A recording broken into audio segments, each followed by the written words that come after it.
Coaching is all about helping someone get from where they are today to somewhere better tomorrow. Now, mentors are usually experts in a field. I mentor people in leadership and the revenue function, but I coach people in all walks of business and life. Coaching takes time. You should be spending half of your time coaching your team. Now, when you coach, you get time back. It's all about teaching people to fish rather than handing them one. You're trying to make yourself redundant. You're gaining freedom. You might not want to do it because you need to be needed. You want to be the one that has the answers. This session isn't going to cover about how to become a coach or how to run a full coaching session with someone. That would take longer than the time we have. There are some good materials in the accompanying notes on how to structure a coaching session, but we're going to cover just how to use and develop coaching skills in your everyday job. One simple question to start with when people come to you with a problem is, what do you think our options are? And see what they come up with. If you give a man a fish, he'll be hungry in an hour. You teach him to fish, and he'll be richer all his life. So why is this good advice? What's wrong with helping someone in their moment of need? Because as a manager, it feels good to know the answers. It feels good to help people, to be the person people turn to when they're struggling. Everyone wants to feel important, and being asked questions that we know the answer to feeds our ego and makes us want to help even more, doesn't it? That little dopamine hit we get when we feel good every time we answer someone else's question, that encourages us to keep doing it. Now, unfortunately, what we're doing is we're giving people fish to eat, and we're not encouraging self-sufficiency or personal development.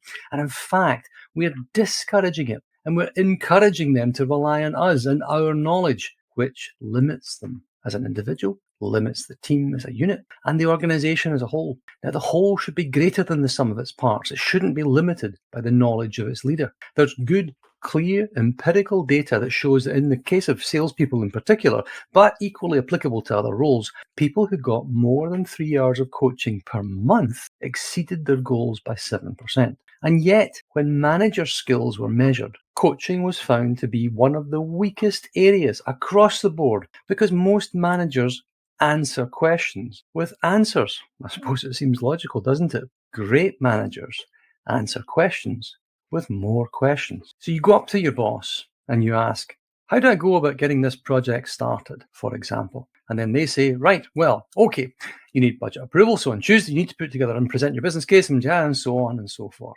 right? They tell you exactly what you need to do, which is, to be fair, the answer you were looking for. But you'll probably always go back to your boss for questions of that sort. You won't ever think about developing these skills yourself because they're on tap. They're right there. Now let's try that question again. How do you feel when this comes and your boss says, what are you hoping to achieve? Well, I want to start a project. I want to do this. What have you considered already? Which of these would be the best approach? And what do you need to do to put that into action? Now, having worked with your boss through the problem, you immediately know what to do and you're bought into your solution. And you know what the secret of this is? As the boss, you don't need to know what the answer is. You've got this weight suddenly lifted off your shoulders. And even better, if you don't need to have the answers, you cannot ever be wrong. And who doesn't always want to be right?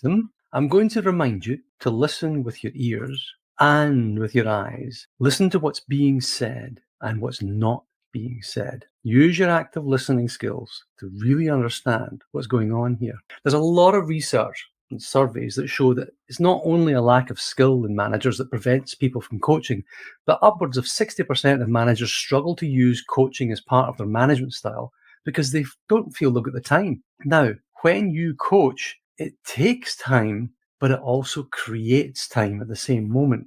When you add coaching into your management and your conversational style, it happens every day, all the time. So I want you to take a few minutes and think about, what was the last thing someone asked you for help on? What did they say? How did you respond? And then, how could you have responded differently? Think about that. Pause the video right now and see what you come up with. One simple and powerful framework to use when coaching someone is perfectly named GROW. It's a very simple method to help solve problems, and it's been around since about 1980, coming from a great book called Coaching for Performance by John Whitmore. Now, it starts with G for goal, the end point, where you want to be. The goal has to be defined in such a way that it's very clear when it's been achieved. R is for reality, the current reality, where you are now, where the person is now. What are the issues, the challenges, and how far are they away from the goal? O is for obstacles, stopping you getting from where you want to get to.